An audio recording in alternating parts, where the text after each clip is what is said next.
Hello, welcome to my channel Edu Academy. Once again, I am here.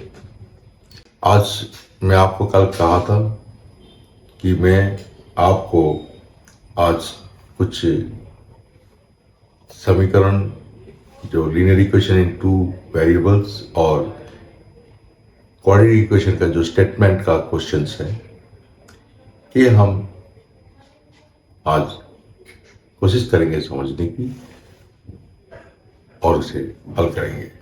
चलो आज करते हैं। फिर देखो क्वेश्चन क्या है, पढ़ो। सुनीता के पास 50 रुपया तथा 100 रुपये के कुछ नोट है जिसका मूल्य है 15,500। इस नोटों का कुल संख्या 200 है, तो सुनीता के पास कितने 50 रुपए का नोट और कितने 100 रुपए का नोट है।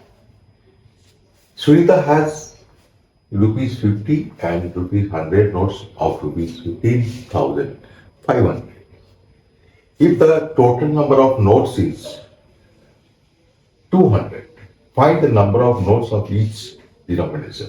ये हमारी पहला क्वेश्चन है। सबसे पहले ये लीनियर इक्वेशन टू वेरिएबल्स है, दो चर वाला रैखिक समीकरण होने के नाते इसके दो चर को मानना पड़ेगा। आज हम मानेंगे कि माना 50 रुपये के नोट x है। Let the number of ₹50 notes be x। x मान लिया, यही छोटी सी जगह है। देखो माना ₹50 के नोट x है। Let the number of ₹50 number of notes of ₹50 be x। Number 50 रुपए का नोट x है तथा ₹100 के नोट y है।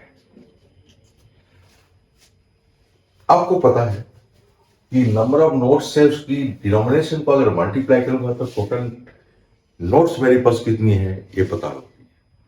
10 रुपए का नोट मेरे पास 50 है, तो मेरे पास 500 रुपया है।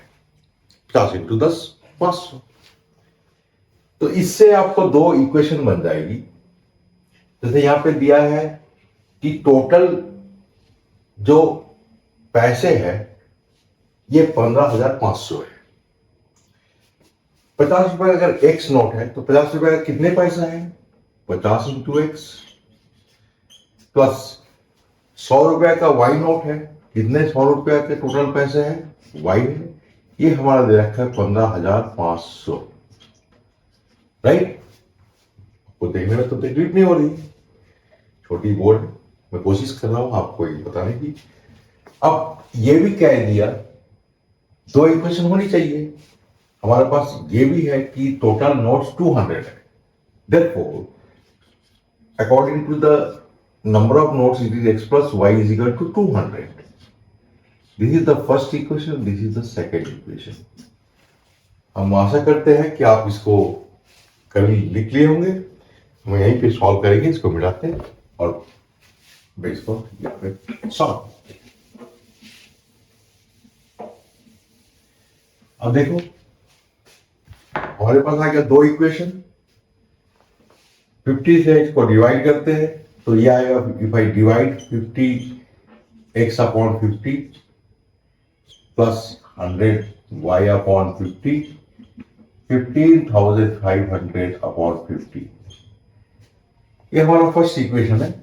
इसको डिवाइड कर देते हैं, 2 आएगा, ये 1 आएगा। Ultimately this is your 5 3 15 10 310. That means x plus 2y is equal to 300. And this will be the first equation. And second equation we have x plus y is equal to 200. ये दूसरी जो समीकरण है, इससे हमें ये मिला था कि x plus y बराबर 200। हल कर लेते हैं, इसको सब्ट्रैक्ट कर देंगे। ये x कट जाएगी, y इज इक्वल टू 110 आ गया. Got it? The number of rupees 100 notes is 110. The way we solve the equation, जैसे हम समीकरण को हल करते हैं, y का मान यहाँ पे इसी एक में रख देंगे, हम यहीं पे रख देंगे x प्लस वाई इक्वल 200. तो हमारा ये definitely x plus 110 is equal to 200 और x is equal to 200 upon 110. This is 90. This is your solution. How will we satisfy it? Now you just try to multiply 90 into 50. We have 50 rupees notes of 90 notes of 50 rupees, 4,500, and we have 110 notes of rupees 100, that is 11,000. If we add it, this will give me 51. So you have the correct answer. This is rupees 50 notes is 90 and notes, the number of notes of rupees 100 is 110. Clear? आपको समझ में आया? इस प्रकार से आप इसको solve कर लो. बहुत आसान है. हम रोज बाजार जाते हैं, कुछ सामान खरीदते हैं, प्रत्येक का कीमत चुकाते हैं, उस हिसाब से उसको मल्टीप्लाई करके टोटल पैसे देते हैं. Okay, now next question. The question is 202 व्यक्तियों के वार्षिक आय का अनुपात. The annual ratio between the annual income of two men is 3:4. दो व्यक्तियों का आय का अनुपात. जब भी अनुपात में कोई सवाल देगा, if you have the question of ratio, then and there you consider the common ratio. आपको साधारण अनुपात उसकी मान लेना पड़ेगा कि आय का साधारण अनुपात x है. माना आय का साधारण अनुपात x है. ठीक है. इससे क्या लाभ होगा? हमारा प्रत्येक का इनकम हम आ जाएगा. अतः प्रत्येक का इनकम, प्रत्येक का आय 3x तथा 4x है रुपीस में. ठीक है. 3 तथा 4x है.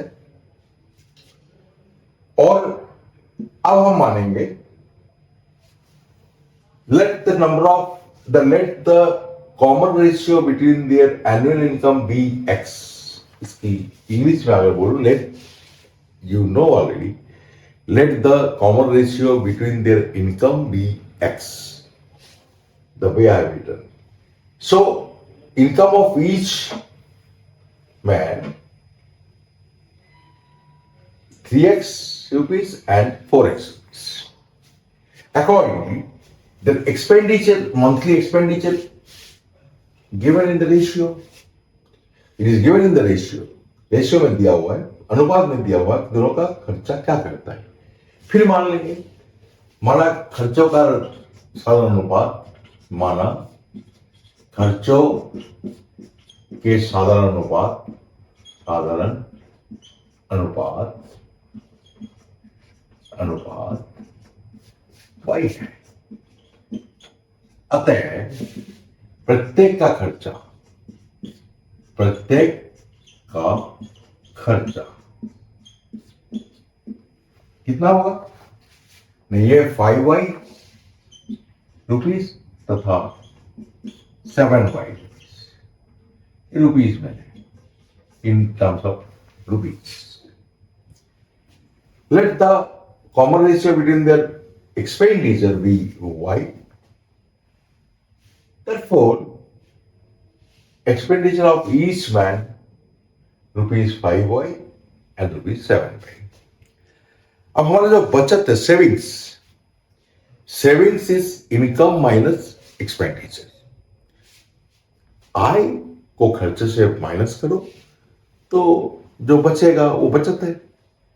अब बचत कर फिर समीकरण according to the question, according to the question क्या कहता है कि हमारा जिसकी इनकम 3x है उसकी खर्चा 5y है, तो ये बचत वो दोनों व्यक्तियों ने बचत किया है कितना, ₹15,000 ईच।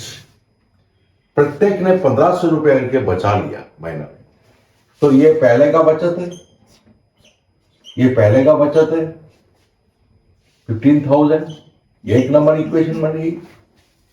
अब दूसरी बनेगी, let me rub this one also for space, space के लिए हम इसको लिखते हैं। मैं कोशिश करूंगा आपको पूरी पेपरों की मदद मिले और आप इससे बहुत आगे बढ़े। फर्स्ट कंडीशन के मुताबिक ये हुआ। According to the second condition क्या आ गया आपका 4x इसका इनकम, खर्चा इसका 7y, ये भी बचाता है 15,000 रुपीज, ये भी 15,000 रुपये बचत करता है।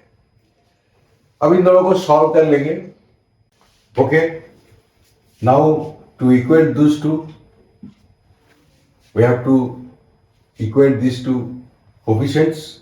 आई विल मल्टीप्लाई विथ 4। मैं इसको दोनों को बराबर गुणा करने के लिए इसको 4 से गुणा करूंगा, इसको 3 से गुणा करूंगा।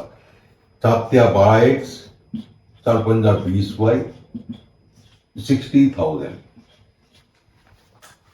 यानी कि 1 into 4।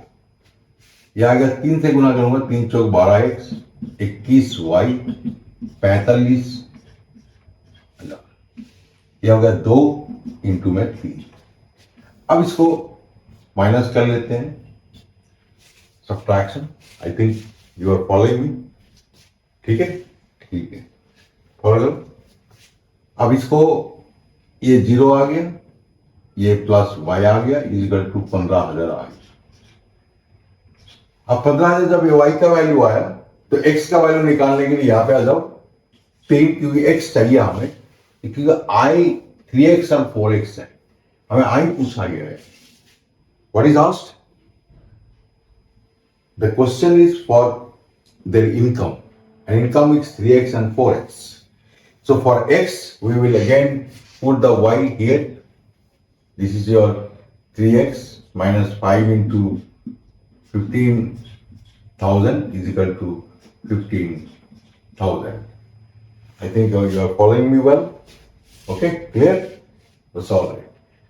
3x minus 75,000, 15,000. So 3x is equal to 90,000. And 3x is the income of the first man. So the income of one man is 90,000.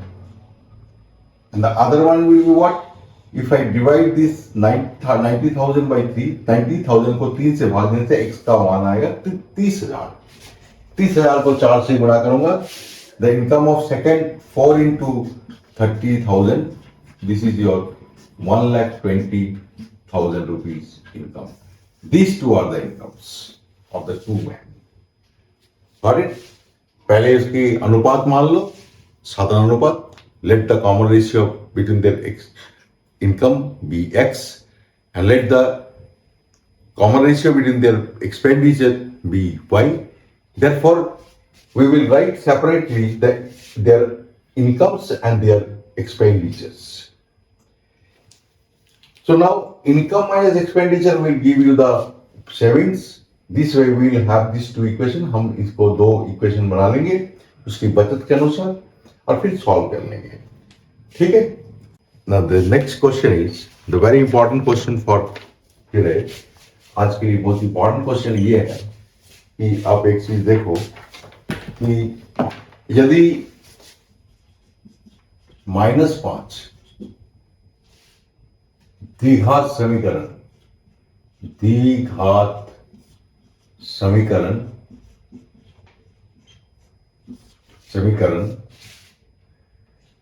2x² plus px minus 15 equal to 0 का एक मूल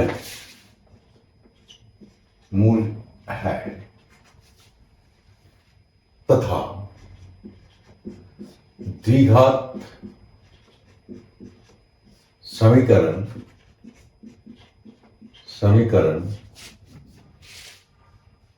p x square plus x plus k is equal to 0 का मूल बराबर है, मूल बराबर है, तो k का मान ज्ञात करो, k का मान ज्ञात करो।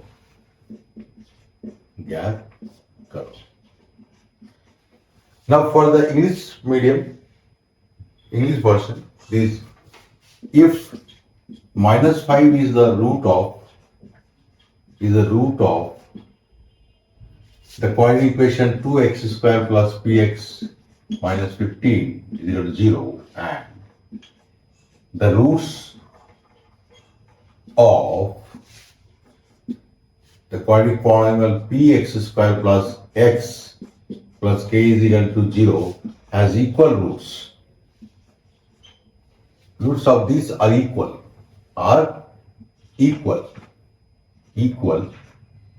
Find k.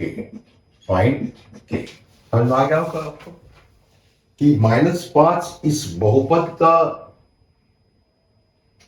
मूल है। -5 is the root of this quadratic polynomial. Obviously this will satisfy, ये संतुष्ट करेगी समीकरण को। अतः since -5 is a root, we have कि हमारे पास अगर -5 अगर इसका मूल है तो हमारा क्या है ना 2, आपको सब पता है कि इसको पुट करना है, -15 is equal to 0, 50 minus 5p minus 15 is equal to 0. Now it is your minus 5p minus 35, because this is your 35 minus 35, p is equal to 35 upon 5, this is your 7. अब तो समझ में आ गया, p का value हमें मिल गया। Once we have got this p, we will put this value of p in this equation. हम इस इक्वेशन में पुट करेंगे और इस समीकरण का मूल बराबर है।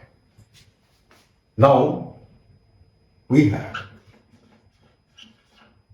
हमारा है कि 7x square plus x plus k is equal to 0. Therefore 7x square plus 7x plus k is equal to 0.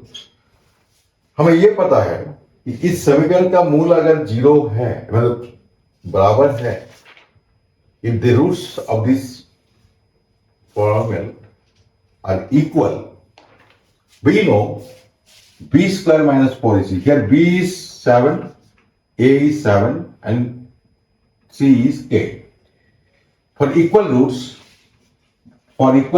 बराबर मूल के लिए equal roots, b square minus 4ac is equal to 0. So obviously b is 7 square minus 4 into again 7a into k, c is equal to 0. So this is your minus 4 into 7 into k is equal to minus 49. Cancel it out. K is equal to 49 upon 4 into 7. 7 this is 7 upon 4. So the value of k is 7 upon 4. Got it? इस प्रकार से अगर कुछ का मूल दे देता है, आप इसको पुट कर दो, जो भी वैल्यू आए इसको यहाँ पे पुट कर दो, उसके बाद इसका मूल का जो भी नेचर देगा, whether it is real or equal or non-real, accordingly you use the discriminant. We know for equal roots b square minus 4 is 0, put कर दो, जो आएगा this is the answer. तो k is equal to 7 upon 4. This is the answer. Okay? ठीक है बच्चों? Okay.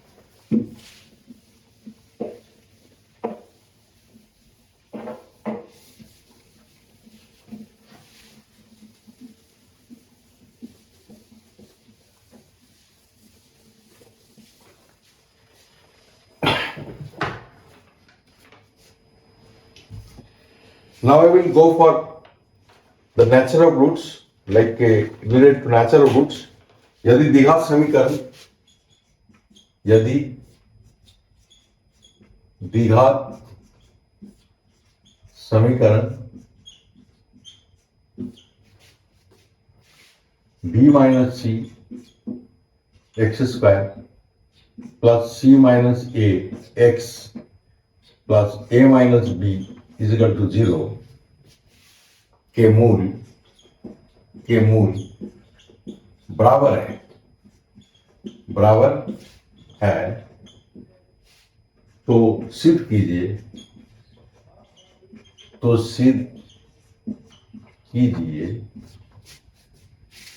To B is equal to A plus C है.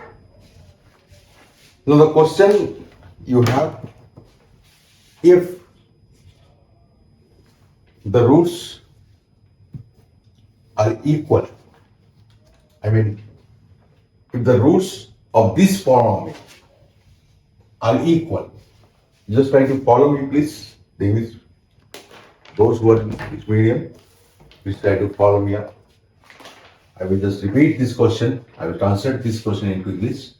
If the roots of this polynomial are equal, then prove that 2b is equal to a plus c. शायद आपको सबको समझ में आ रही है. Okay? Alright. Now here a is equal to b minus c, b is equal to c minus a, c is equal to a minus b. For equal roots, Hindi में क्या होगा? बराबर मूलों के लिए क्या होगा? बराबर मूलों के लिए b square minus 4ac. I mean here you write capital because the algebraic terms are given in small letter. So this is b square minus 4ac is 0. Here b is c minus a whole square minus 4 into b minus c into c is a minus b is equal to 0. It's a very important question. You have to prove 2b is equal to a plus c. You just expand this one, identity, c square plus a square minus 2ac minus 4. You just try to multiply this way, ab. Again it is minus b square. This is minus AC and this is plus BC. Clear? Write it properly. C square plus A square minus 2AC minus 4AB plus 4B square plus 4AC minus 4BC.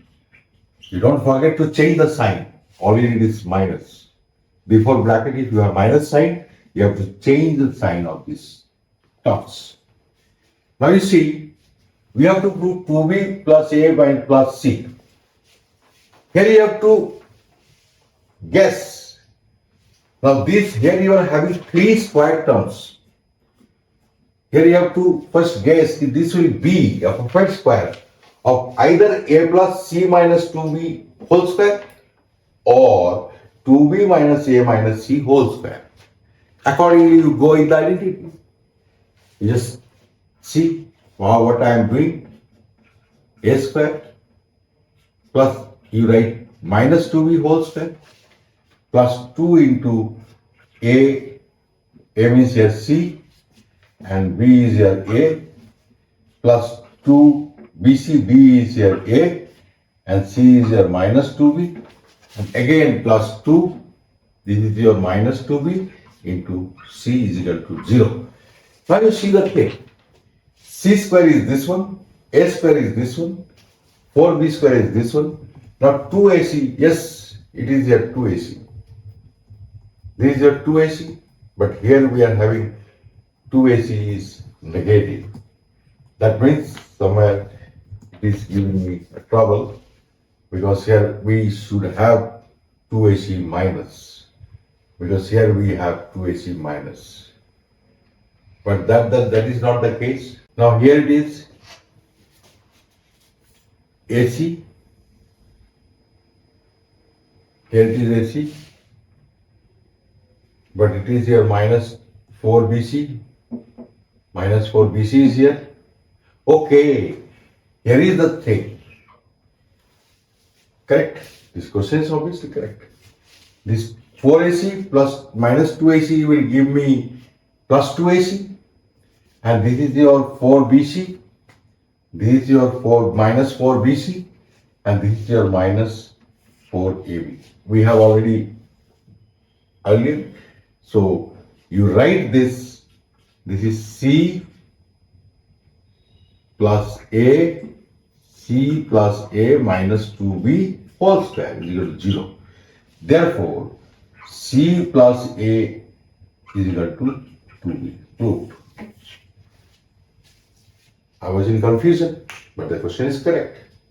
Here we have 2ac minus, and here it is 2ac 4bac plus. So obviously the subtraction of these two will give me plus 2ac, which I have now here. हमारा यहाँ पे है. आपको पता लग गया कि question को करने का मेथड क्या है. इसको जब ये लाइन पे आएगा आपको सोचना पड़ेगा, इसको आइडेंटिटी यूज करना पड़ेगा a प्लस बी प्लस सी का होल स्क्वायर का, जो मैंने यूज कर दिया यहाँ पे. और यहीं पे गेस करना है कि जब इतने बड़े टर्म आएंगे तो आपको सोचना पड़ेगा ये होल स्क्वायर बनेगी. Either 2b minus a minus C whole square होगा और a plus C minus 2b का होल स्क्वायर होगा. क्लियर है? Okay. The question, next question is your. If quadratic equation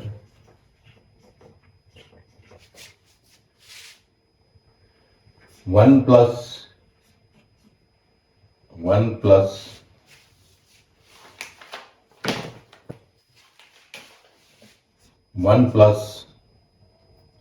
m square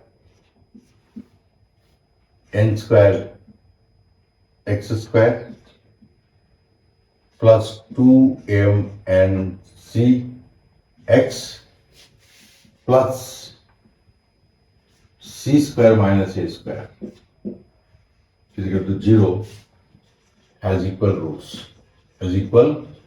roots. Prove c square is equal to a square to 1 plus m square. This question is quite familiar to you. मैं आपको बताता हूं कि हिंदी में क्या होगा ना. द्विघात समीकरण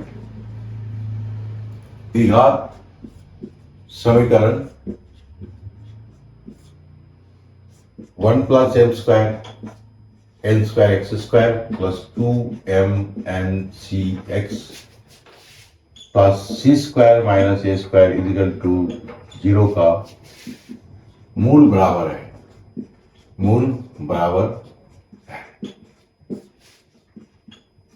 तो सिद्ध करो ये वाला है. c square is equal to a square plus 1 a square into 1 plus m square. ये सिद्ध करना है, राइट? और मैं ये लिखने की जरूरत नहीं है. नाउ फॉर इक्वल रूट्स, बराबर मूल के लिए इक्वल रूट्स मतलब बराबर मूल के लिए b square minus 4ac is equal to 0. b हमारा पास यहाँ पे 2mnc है. 2mnc का होल स्क्वायर लिखो माइनस 4ac. एक हो जाएगा 1 plus M square into N square into हमारा c square minus A square हमारा c है इज इक्वल टू 0. यह हमारा मूल बराबर देने का मतलब है कि b स्क्वायर माइनस 4ac का वैल्यू 0 है. If the roots are equal, therefore the discriminant will be 0, right? Now it is 4 m square n square c square minus 4 n square. You keep it here. You multiply 1 c square minus a square plus m square c square minus m square a square is equal to 0. This is 4 m square n square c square minus, you multiply and change the sign accordingly. आपको sign भी change करना है. आपको बता दिया मैंने कि bracket से पहले अगर माइनस चिन्ह है तो आप उसके चिन्ह को कृपा बदल के चलो. ठीक है. Plus 4 m square n square a square is equal to 0. अब देखो M square N square C square M square N square C square इकट्ठ हो गए, ठीक है। हमारा C square is equal to चाहिए ए स्क्वायर एम स्क्वायर में, तो सी स्क्वायर को हम यहाँ पे खोलेंगे, यहाँ पे हमारा सी स्क्वायर को रख देंगे -4 एन स्क्वायर सी स्क्वायर, बाकी को उधर ले जाओ, -4 A square N square -4 M square N square ले जाओ, माइनस से मल्टीप्लाई कर दो, 4 से भी डिवाइड, -4 से डिवाइड कर दो, N square C square is equal to A square N square plus M square N square, ठीक है।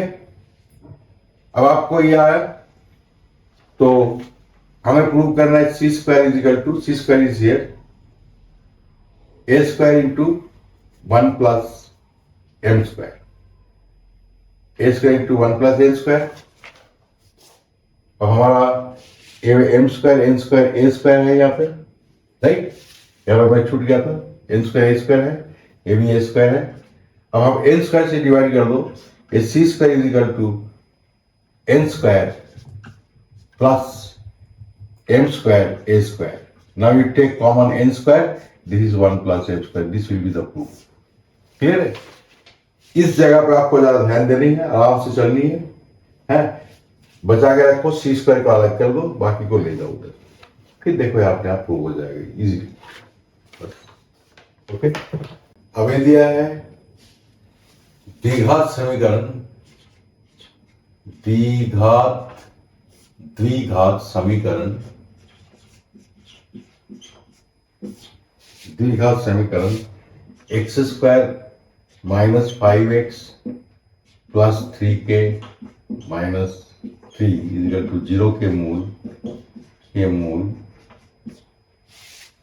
का अंतर, थोड़ा डिफरेंट क्वेश्चन है, अंतर 11 है, 11 हो तो k का मान ज्ञात करो, k का मान ज्ञात करो, छोटा question. The difference between the roots, the difference between the roots of the quadratic polynomial x square minus 5x plus 3k minus 3 is equal to 0 is 11. Find the value of k. Find k. Question आप ठीक से note करो। अगर difference हमारा 11 दे रखा है, if the difference between them is 11, so obviously if one is alpha, let one is alpha, the other one will be alpha either plus 11 or minus 11. You can write both of these. Here, if I go with the sum, हमें पता है कि quadratic equation का मूलों का योगफल -b बटा a होता है। Sum of the roots is -b upon a. Here we have alpha plus alpha minus 11 is equal to minus 5 upon 1. This is your 5. 2 alpha is equal to 5 plus 11. It is your 16. Alpha is equal to 16 upon 2, 8. समझ में आया आपको? एक alpha मान लिया, एक alpha -11 मानो, या तो अल्फा प्लस 11 मानो, दोनों का डिफरेंस 11 आएगी। दोनों का सम ले लो, जमा कर दो, योगफल ले लो, -b अपॉन a लिखो, अल्फा निकाल लो, अल्फा निकल गया, रूट आपका निकल गया। अब आपका k मान चाहिए, तो हमें पता है कि प्रोडक्ट ऑफ द रूट में k है, यहाँ पे c अपॉन a, c यहाँ पे a है और a हमारा 1 है, तो प्रोडक्ट ऑफ रूट्स मतलब कि alpha into alpha -11 is equal to 3k - 3 upon 1. Now we'll put the value here. 8 minus 11 is equal to 3k minus 3. Now it is your -3. So -3 into 8 is equal to 3k minus 3. You complete here. This is 3k minus 3 is equal to minus 3 8 is 24 minus 24. You take this on this side, 3k is equal to minus 24 plus 3, it is minus 21, 3k, and k is equal to minus 7. You divide it by 3, minus 7. This is the answer. Got it? इस type का question से घबराओ मत. अंतर आप alpha एक late कर लो, एक रूट अल्फा है, दूसरा ये लिख दो, उस हिसाब से उसकी सम ले लो. ताकि सम में क्लियर है, कोई के वे नहीं है. No K is here. Minus B upon लेके के अल्फा निकाल लिया. इसको पुट अल्फा के लिए फिर प्रोडक्ट में के है हमारा, सी अपॉन सी में के है तो प्रोडक्ट ले लिया. Now the product of zeros roots, product of roots is your C upon A. इसको लगा दिया. लगाते क्या हुआ, अल्फा का वैल्यू पुट कर दिया, जो भी आया आपका सामने K is equal to -7. This is the answer. Sorry, solve ax upon b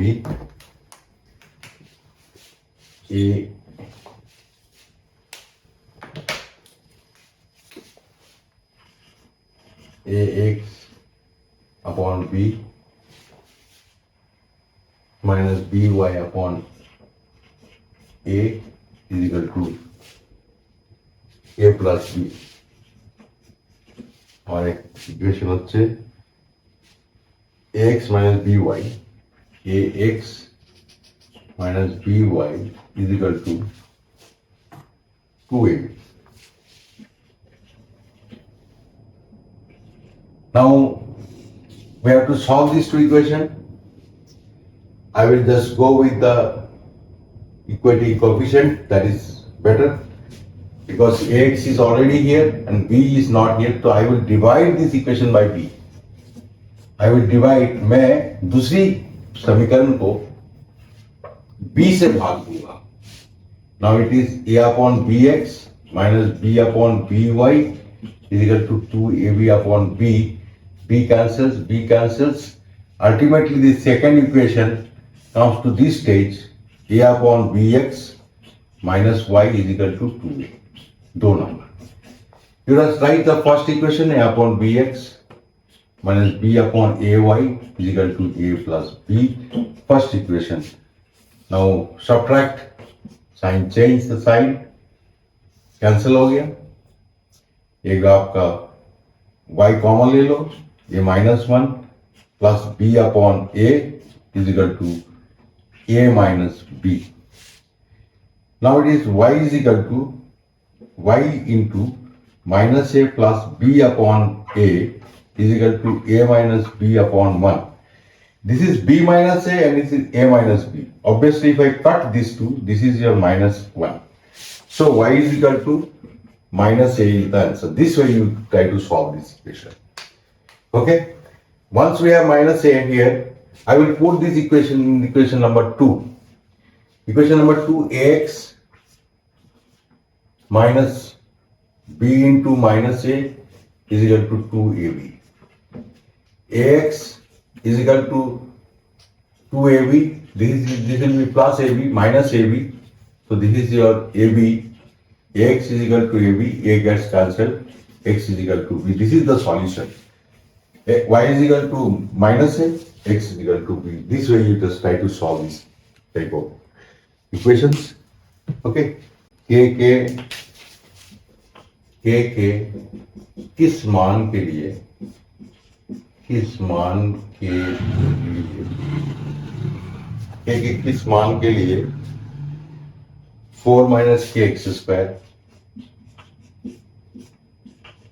square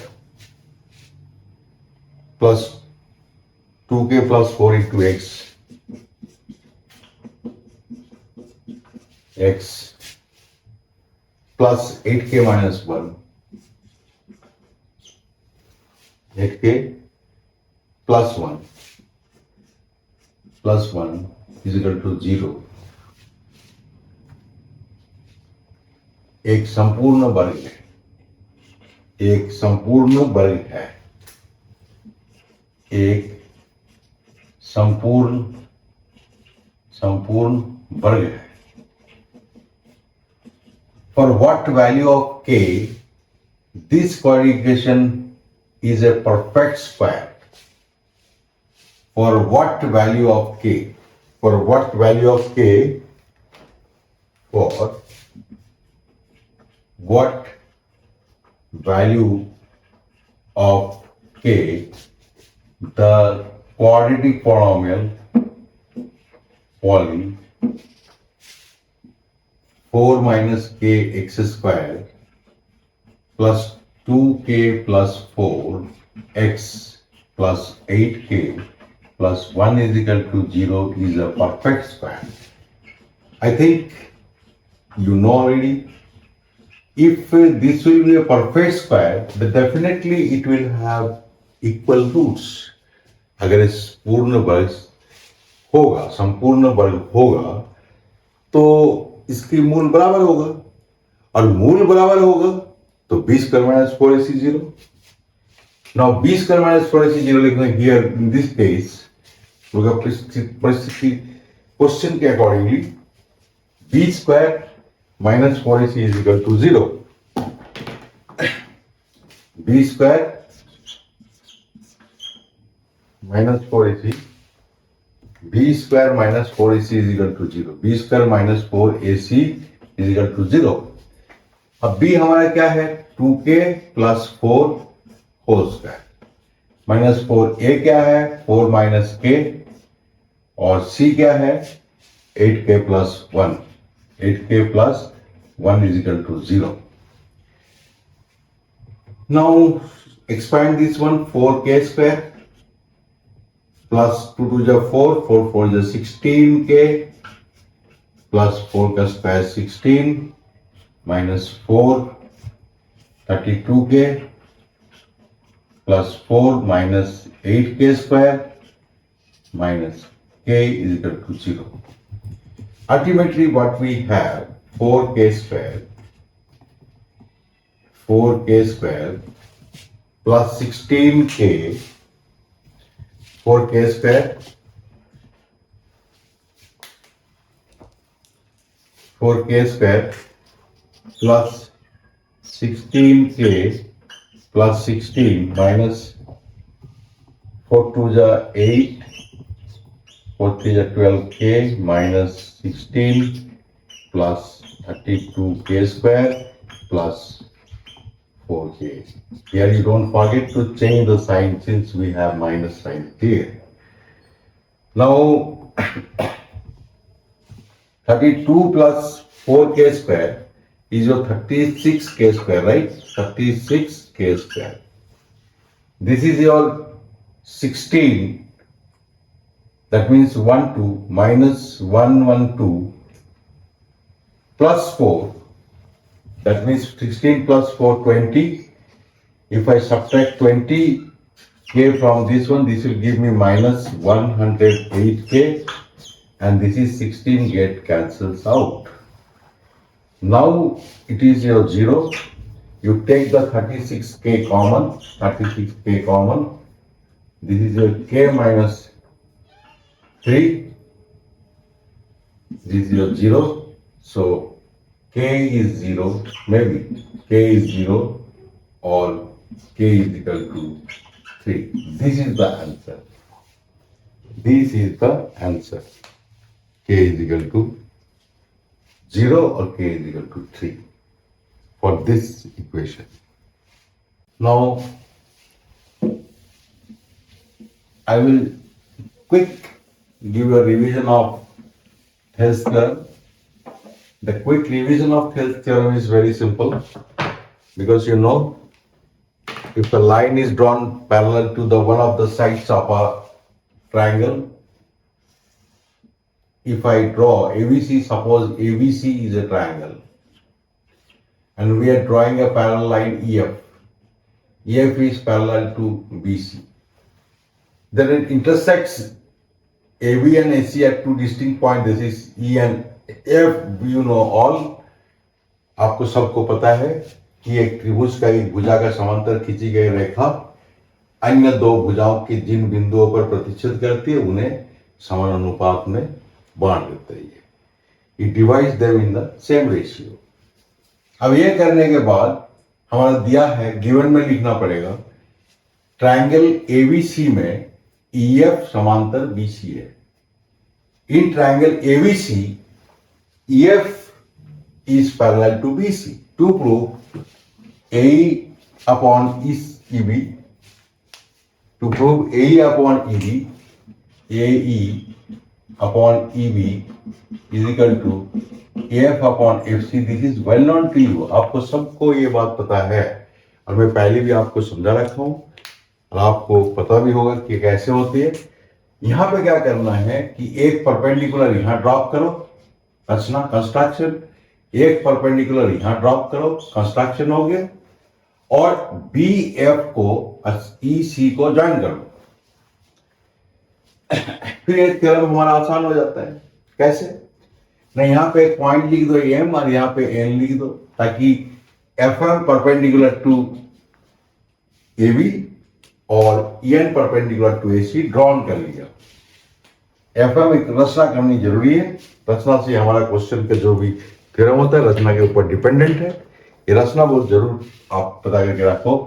F M is perpendicular to A B and E N perpendicular to A C are drawn and E C and B F are joined, B F are joined. यानी कि हिंदी में क्या होगा कि F M A B का लंब N AC का लंब खींचा तथा ईसी और बीएफ को मिलाया, ज्वाइन कर दिया। अब हम उपपत्ति में लिखेंगे, प्रूफ में करेंगे क्या ना, प्रूफ में सीधा सीधी लिखेंगे कि एरिया क्षेत्रफल ई एफ, नीचे लिखो एरिया क्षेत्रफल, ये वाला ट्रायंगल लेनी है, याद रखना ट्रायंगल ई एफ बी। अब मजे वाला देखो कंपनी, हाफ इसकी बेस ए इंटू हाइट है एफ एम। ध्यान करो इस ट्रायंगल का बेस हमारा ईवी है, हाइट ई एफ एम है। अब आप लिख दो हाफ इंटू, ताकि ये ध्यान रखनी चाहिए कि ये एफ एम कट जाएगी तभी तो हमारे ये ए अपॉन ईवी आएगी। We will have A upon EV only when this will get cancelled F M. तो इसीलिए ये जो ट्रायंगल है ये इसके अंदर में परपेंडिकुलर हो चाहे बाहर में हो, अगर बेस उसी को ले रहा हो तो आपको चाहे अंदर हो बाहर हो हाइट उसका वही होगा। इसीलिए half into BE into F M. F M को कैंसिल करो, हाफ को कैंसिल करो, यह आ गया ए अपॉन बी। सिमिलरली इस ट्रायंगल के इस साइड से मैं अगर एरिया लूंगा, देखो area A triangle A F upon इस बार इस ट्रायंगल को लेंगे, ये वाला area triangle E F C वही आएगा। एफ अपॉन एफ सी लिख दो सिमिलरली लिख के। अब देखो ए एफ और एफ सी, ए और बी, ये दोनों तो हमें प्रूव करना है, ये दोनों इक्वल हमें प्रूव करना है। तो हमारा ये ऊपर वाला पोर्शन तो दोनों का बराबर है, लेकिन ये नीचे वाला बराबर करने के लिए आपने 9th में करके आए हो कि अगर सेम बेस के ऊपर और सेम पैरेलल के बीच में दो ट्रायंगल लाई करता है तो उसके एरिया इक्वल होता है। इसीलिए नाउ लिखेंगे बट, यहां पे एक लाइन लिखेंगे बट करके, लेकिन एरिया ट्रायंगल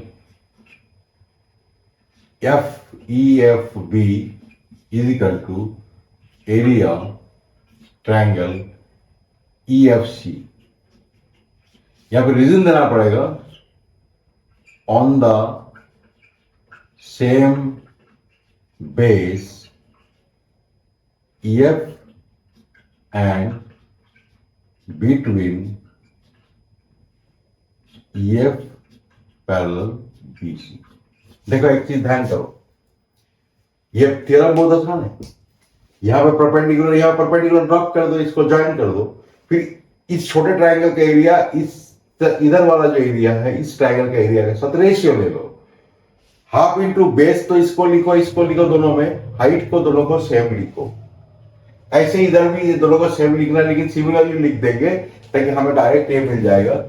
ये जो यहाँ पे आ गया ये वाला area triangle AEF upon area triangle EFC, ये आ गया AF अपॉन FC। अब हमारा ये दोनों को बराबर प्रूव करने के लिए, ये वाला को और ये वाला को बराबर करने के लिए हमें ये लाइन लिखनी जरूरी है। एरिया ये वाला और एरिया ये वाला, ये दोनों इक्वल है, क्योंकि एक ही आधार EF, आप हिंदी में लिखना, एक ही आधार EF तथा EF समांतर BC के बीच है। अतः 1 और 2 से इसको 1 नाम दे दो, इसको 2 नाम दे दो। 1 और 2 से 2 से from 1 and 2 F upon FC is equal to AE upon EB, AE upon EB prove हो गया। ठीक है, okay, this is all for today. I will again come back tomorrow with the same type of questions. I will complete the whole syllabus and I will try my the best to feed you with the questions which will be appearing on your test papers. Okay, thank you very much today.